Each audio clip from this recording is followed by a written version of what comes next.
It's been a little crazy, man. Like one of my favorite shows that I watched, I think over the past calendar year was probably Invincible. And one of my favorite characters who was pretty cynical was Omni Man. And now we have this fucking Omnicron. Uh, we have You was Omicron sick. COVID variant going around, looming around, and it's actually pretty freaking scary right now. Like, I have some numbers that I'm going to pull up a little bit later, but I hope first and foremost everyone's safe. People are still practicing social distancing as well too. I know it sucks, but I feel like at this point in time, with the numbers spiking as much as it is, I feel like everyone should try their best to get vaccinated as well too. And I feel like these public outings should all require vaccination, at least have one shot. You know what I'm saying? Yeah. So I already booked my appointment. It's pretty busy over here in the West Coast in LA, so I can't get my vaccine, my booster shot until I want to say January the 6th. So I'm just like, all right, please, like, just bless me. But I feel like we didn't release the video, but we talked about last week, with the Bulls, basically all their core players kind of going out. Are we nervous about COVID? You're kind of the first person that kind of asked me about that. And I really was like, kind of not necessarily ignorant to it, but I kind of just brushed it off because I'm just like, all right, we went through the bubble. Obviously, we were in a contained environment. And obviously, like when we transitioned, we didn't have fans at first, and we slowly started to allow fans in. I think we're going to be fine because the NBA just has invested too much money in these TV deals. Fans want to be there, and they just need as much revenue as possible, much profit as possible as well, too. But there's been a serious number of cases where there's a little over 300 players in the NBA.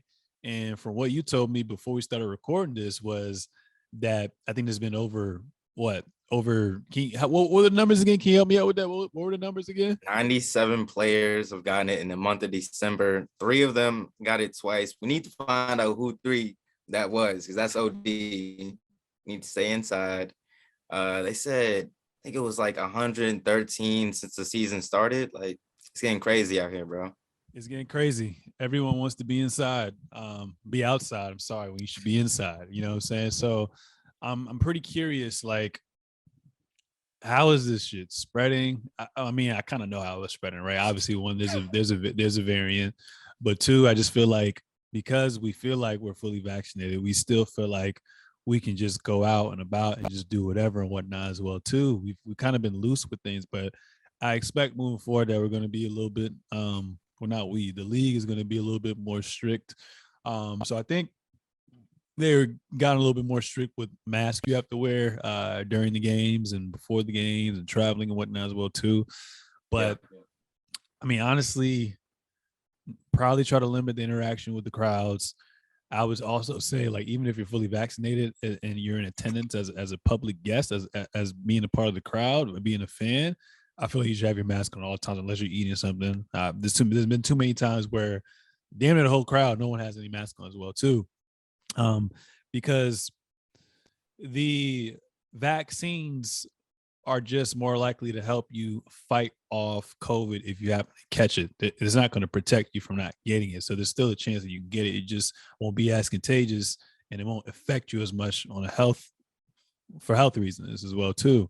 And with the Omicron going around, honestly, I feel like everyone should get the booster as well too, because that's pretty effective from what I've been told as well. So we got to figure that thing out. And one thing I want to ask you is, like, do you think with all this going on, I mean, that's what, 30, a little under 30 or a little over 30%, around the 30%, mark of players who have been affected by COVID. Do you think that, you can essentially see us in a way, either having no fans come or limit the number of fans that come? Because I remember when the playoffs had started at first, I think, for example, when I went to go see the Clippers go play the Mavericks in the Staples Center before it went to turn into crypto, I think there's only like 30% capacity. So do you see that like dwindling a little bit, or do you see a scenario where if it gets like outrageously bad where it goes into like 50%, right? Do you see a scenario where we just say, fuck it, Disney, let me hit y'all up. We need to go back in this motherfucking bubble right now. What are your thoughts on all that? I think what we're gonna do is They're probably not going to do anything of what you just said, because they just announced that if you get any COVID positives, you have to replace them with a G League player. I think I got the tweet right here. It's like NBA teams will now be required to sign one replacement player when they have 2 positive tests on the roster. For 3 positive tests, 2 replacement signings are required. For 4 positive results or more, 3 hardship signings are required. They're not going to do anything. They're not going to ban fans.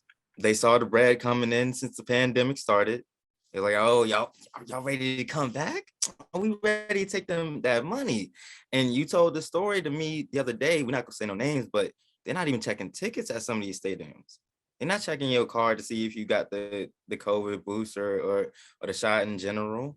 So you probably walking in, COVID all in your body, in your system, high-fiving, LeBron James, Bronny, even if he walks in too, and just handing over COVID like it's nothing. I mean, the NBA not gonna do anything. I think we're probably gonna look at like if it gets to like if January gets to the same numbers as we had for December, I think that's when they probably do something. But right now they're going with the money.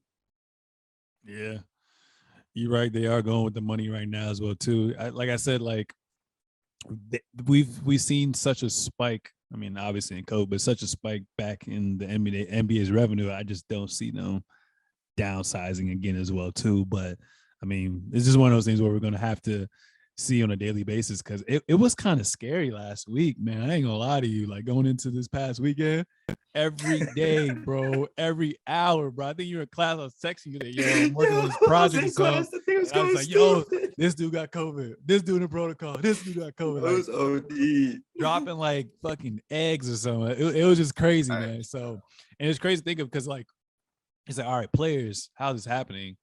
It's the players, it's their family and friends, it's going to these public outings. It's not only just them, the coaching staff, management, like everyone is outside. So how do you contain that? I think Adam Silver has to go to all his peers, go to all the owners, and just figure out a way for the players to be safe as possible. But I feel like we should definitely limit what players can and can't do. But at the end of the day, free will, do what you got to do. It's been working, but as of late, these cases have been kind of crazy as well too. So we're gonna see what happens with that.